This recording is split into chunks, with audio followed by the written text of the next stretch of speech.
अस्सलाम वालेकुम, मैं तुहाडा अपना host doctor M Irfan Malik ते तुसीं वेखदे पियो मेरा यूट्यूब चैनल पंजाबी टाइगर लो। ते साडे इस चैनल ते नित नवें स्पैशल दौड़े तस्वीरां दी खास स्पैशल फरमाइशां ते रिकॉर्ड कीते वेंदे न।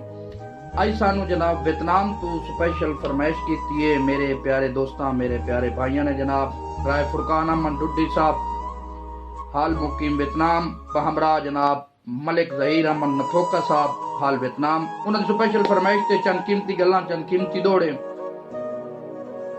बड़ा सोहना उनवान और बड़ा सोहना तखयल।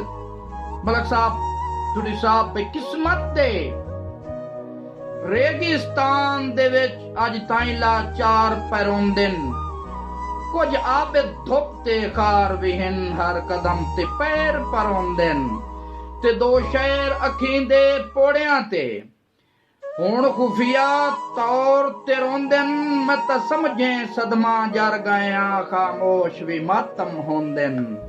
मलिक साहब जनाब मलिक जहीर नथोका साहब जनाब राय फुरकान अमन डुड्डी साहब भाई फिरऔन वक़्त दा शहर पिनाए असां वस्ती कदण जगीरा।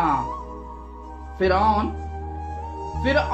वक़्त दा शहर पिनाए असी वस्ती कदण जगीरा।